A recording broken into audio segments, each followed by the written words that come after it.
Good morning, everybody. This is your Welcome to Winnipeg show. There's a beautiful summer day waiting out there for you. Winnipeg's temperature right now, a sunny 75 and climbing. The weatherman says it's going up to a pleasant 82 today with clear skies. Long-range forecast, more of the same. We've been welcoming visitors here at the junction of the Red and Assiniboine rivers for more than 150 years. And that's a lot of handshaking.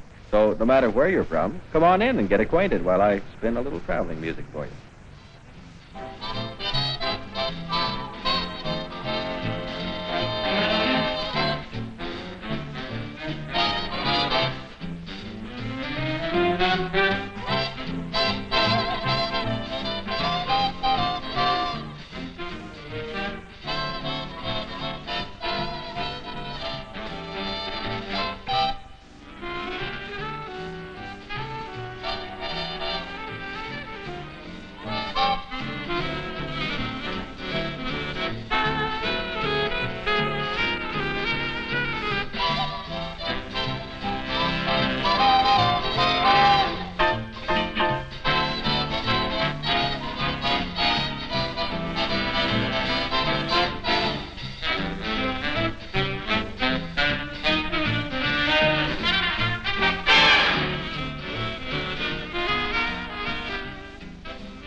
This Manitoba Tourist Information Center has the story on everything from ballet to boating. No wonder they're busy this morning. Well, maybe I can help out with a little film magic. That is, if you don't mind a hometowner introducing you to the Winnipeg area. First of all, let's get our directions straightened away. We sometimes call Manitoba the Keystone Province because of its shape and location here in the center of Canada. Winnipeg is the capital, with about 500,000 people living in the metropolitan area. That makes us the largest urban center between Vancouver and Toronto on the Trans-Canada Highway. Because of our central location, you can get here easily from anywhere else on the continent, through a network of excellent highways, also by railway, and by airlines. Metropolitan Winnipeg is really a family of separate communities, linked by trunk routes, bridges, and a perimeter highway that encompasses most of the metro area. This fast-growing urban complex is a far cry from the fur trading forts that gave it birth. Lower Fort Garry, 19 miles north of Winnipeg, one of the many links with our colorful past. The stone fort has witnessed much since the Hudson Bay Company established it in 1832. At one time, it was the headquarters of the governor of Rupert's Land, a major supply post for the fur trade, and gateway to the western wilderness.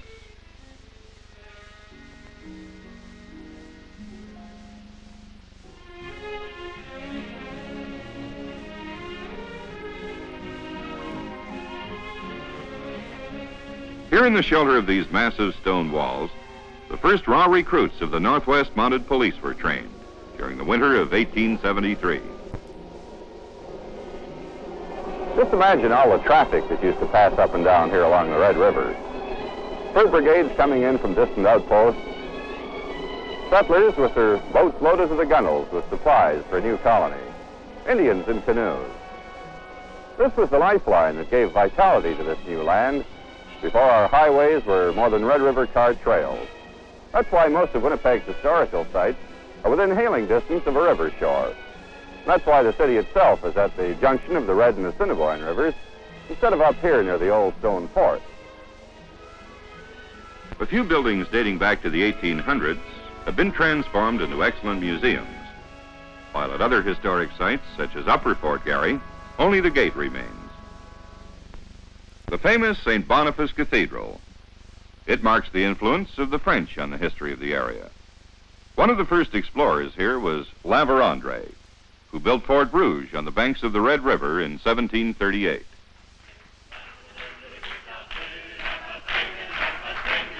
The explorers are gone, but tradition lives on through music. The greater Winnipeg area is interwoven with the colorful threads of many races. The French Canadians are prominent among them.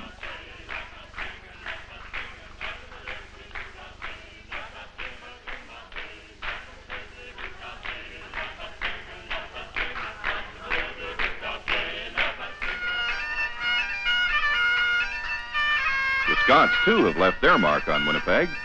Over 150 years ago they came, following a dream into the unknown wilderness, settling the riverlands provided by Lord Selkirk.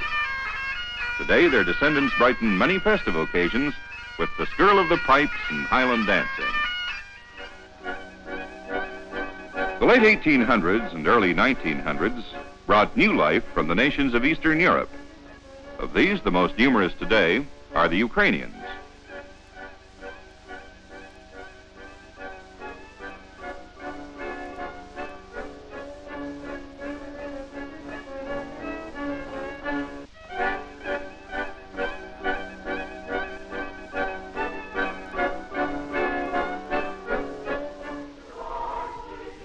The Mennonites, noted for their fine choral groups, were also early settlers. They continue to enrich the musical life of our city.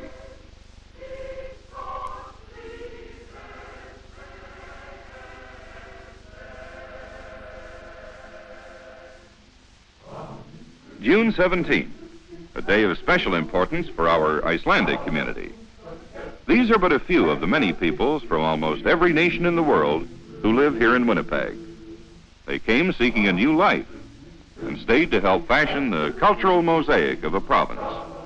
And they came not only from the large nations, but from small ones as well.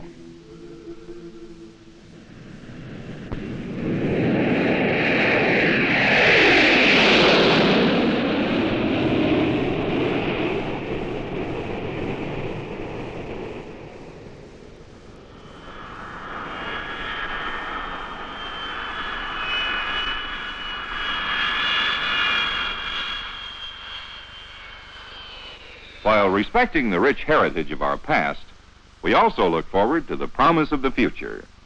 Today's fast-changing world presents a challenge, and it's one we have met squarely. The Winnipeg we are building is a modern metropolis, the city keeping pace with the jet age. If you're interested in our new look, start here at Winnipeg's International Airport.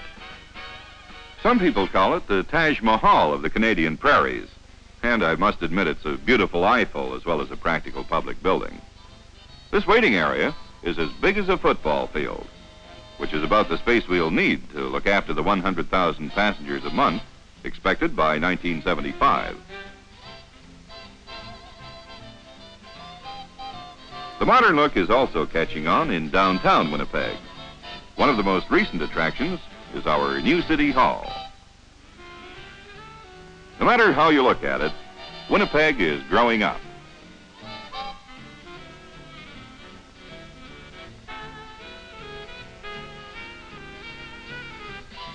While we're at it, let's see what's new in accommodation. We have a tradition of hospitality to uphold, and the new look seems to fit the bill.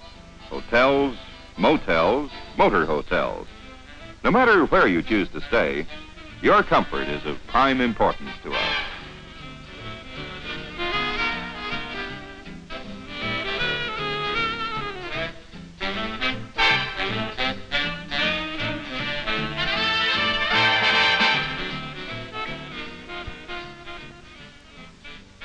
These two young ladies are just setting out on a shopping expedition. The quiet beauty of this small memorial park is just 2 blocks from our main downtown thoroughfare. It's a peaceful haven by day and a dazzling display by night, when changing patterns of water dance with the reflections of multicolored light.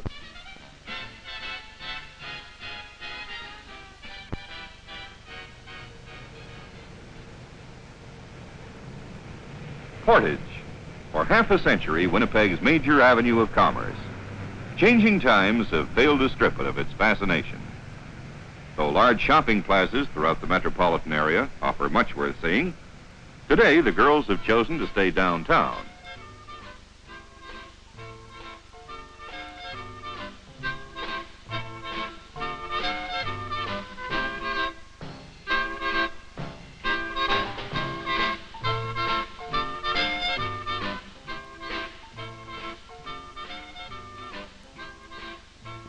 Winnipeg stores feature an infinite variety of attractively priced items, ranging from made-in-Manitoba souvenirs to elegant imports.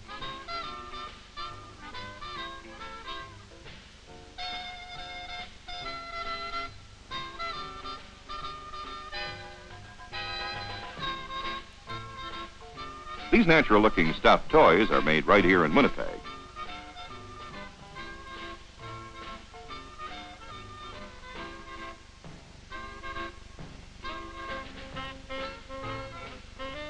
Well, look who's in the fur salon. Our friends with the blue convertible. The luxurious quality of Canadian fur. What woman could resist the invitation to try it on?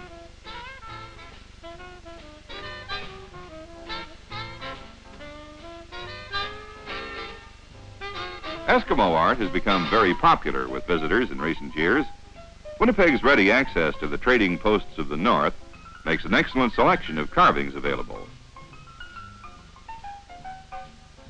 But with a trip to the lake planned for tomorrow, the art of water skiing takes top priority with these young ladies. Falcon Lake, just a short drive from Winnipeg. An ideal spot for boating and water sports. Look at our girl go.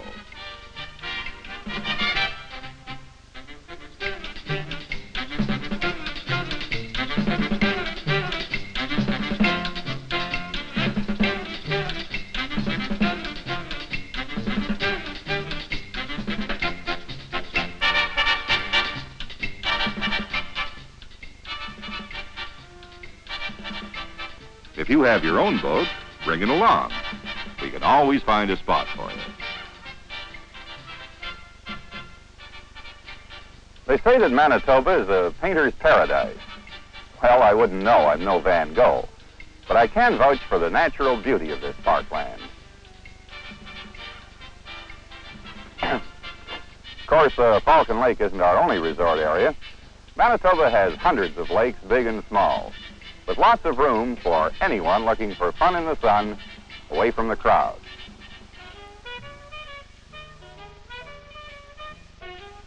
At Grand Beach, one of our most popular stretches of sandy shore on Lake Winnipeg, the province has provided modern bathhouse facilities along with the latest aids to water safety.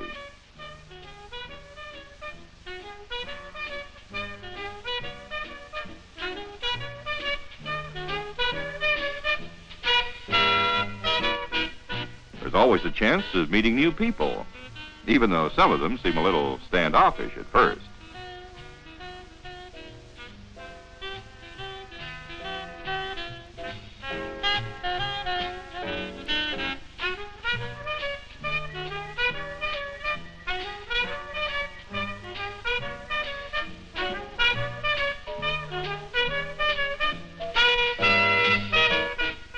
Want to get away with the boys for an afternoon's fishing? This is the spot. Don't mind him. He can keep a secret.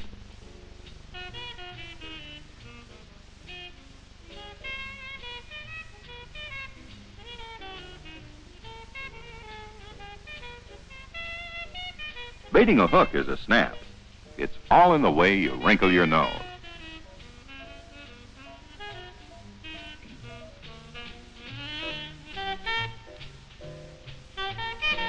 Patience is a virtue, they say, but today, its reward is waiting on the other side of the boat.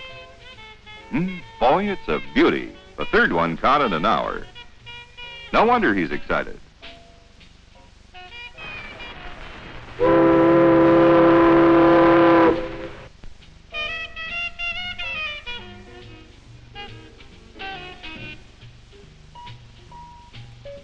Some people prefer the comfort of a river cruise and welcome an enjoyable outing aboard the Kenora. This reliable motor vessel spends the summer months traveling the ancient routes to communities along the Red River and the shores of Lake Winnipeg. Passengers can book a Sunday cruise along the Red River or take several days visiting the land of adventure to the north. Well, this has been a whirlwind tour through the lake country near Winnipeg. You'll want more than just a glimpse next time. But right now, we have to get you back to the city. There are some attractions there that you won't want to miss. Let's see, what's the fastest way to get you there? How about this?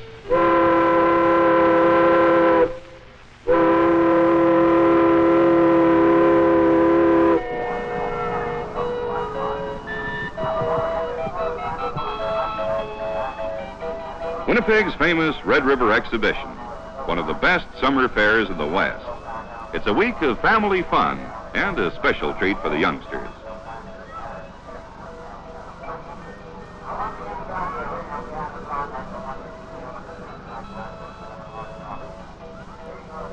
At the exhibition's Indian Village, there's a display of fine leather and beadwork. Manitoba's first inhabitants are known for their skill in handicraft. Their moccasins, gloves, and jackets make excellent souvenirs.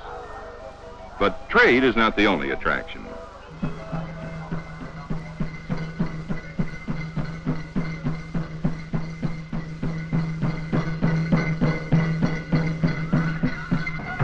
Here's a unique opportunity to witness the traditional dances of the North American Indian. Dances that have been passed down from generation to generation.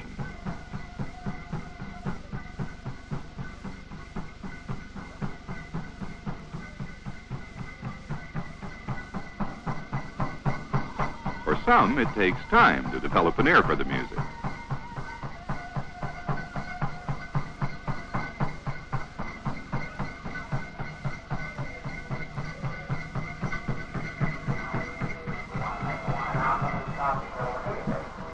The horse show at the Red River Exhibition is another popular drawing card.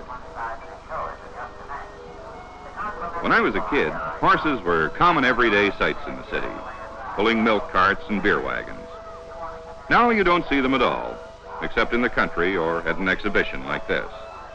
Maybe that's why there are so many of us gathered around the jumping ring here today.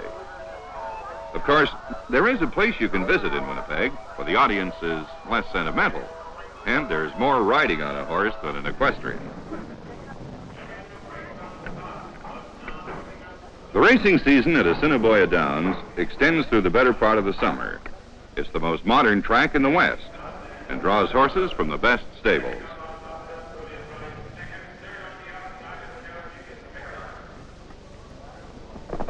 This race looks like a close one.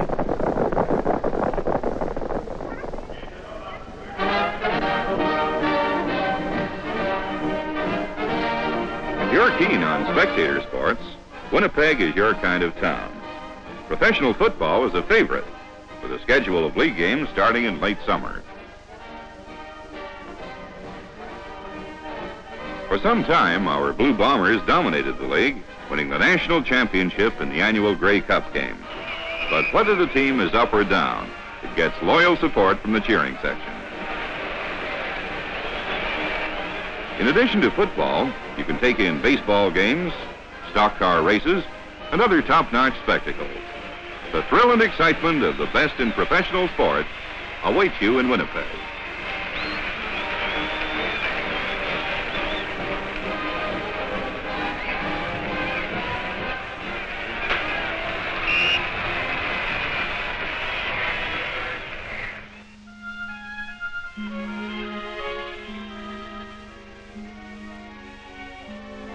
See all those little ones there?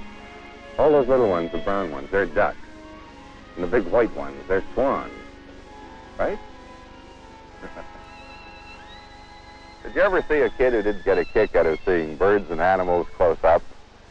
If you have some little ones along and they're looking for running room, we have more than 80 parks that they can let off steam in. The Assiniboine is the biggest, and it's the site of our excellent zoo.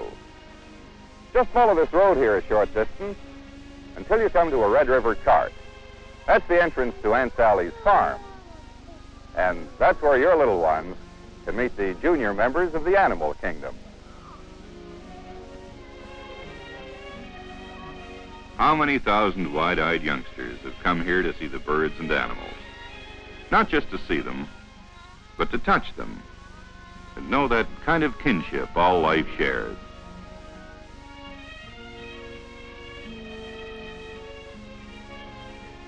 Even Sammy Skunk has admirers.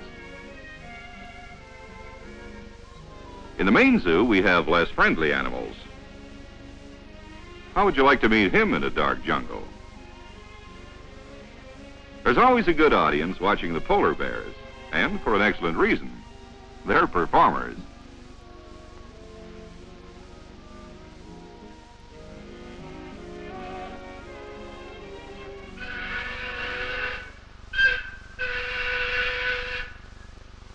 Shades of Casey Jones. What's this coming?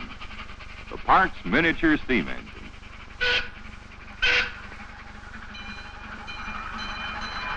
After the train ride, a visit to the International Goodwill Gardens, or a look at what nature's paintbrush has accomplished.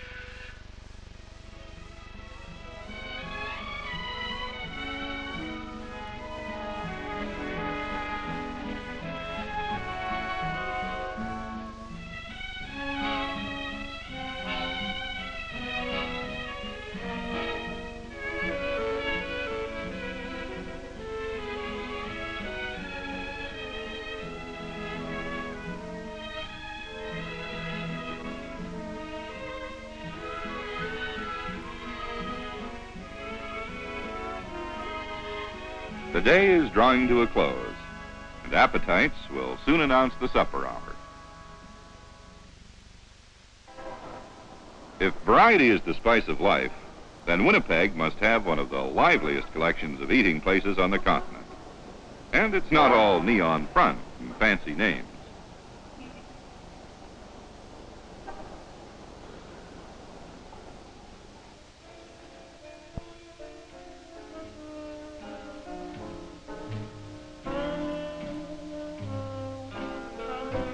Well, it looks like our young couple found a babysitter. They're having a night on the town. Not a bad idea.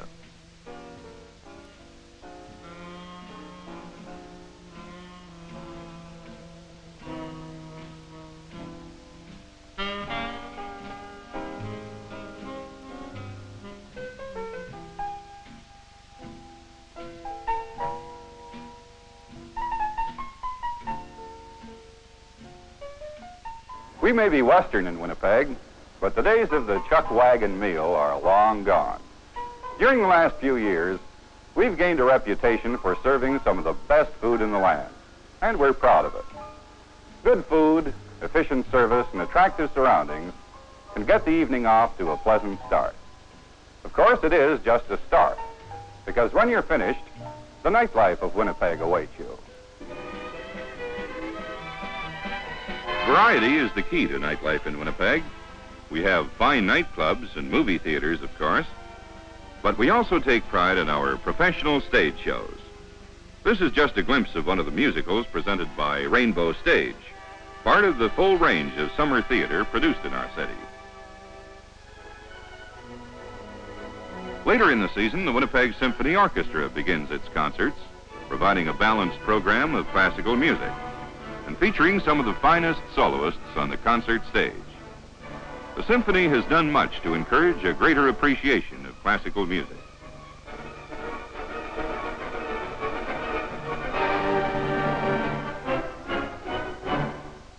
The Royal Winnipeg Ballet is probably our city's best-known goodwill ambassador, for the company travels all over the continent. It was organized over 25 years ago and received its royal title from Queen Elizabeth in 1953. Tonight they're presenting the premiere of a modern ballet by Agnes de Mille.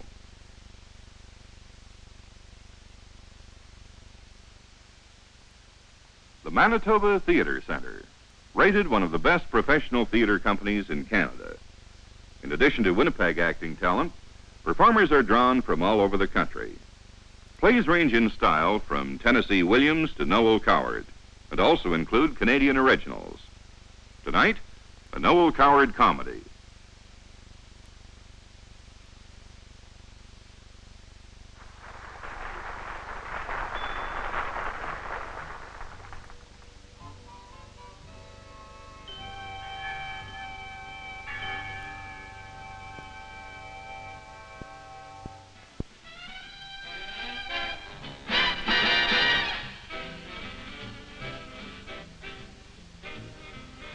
Another day dawns, and as it does, we go to make welcome our newest arrival. If we Winnipeggers could make time stand still, we'd have the ultimate attraction for vacationers. Well, we haven't mastered that art yet, but if you're looking for fun, for a place that combines the thrills and excitement of a modern metropolis with the wild beauty of Manitoba's lake country, then come to Winnipeg. You'll have the time of your life. We'll be waiting for you here on the steps of the Legislative Building under the statue of the Golden Boy. See you soon.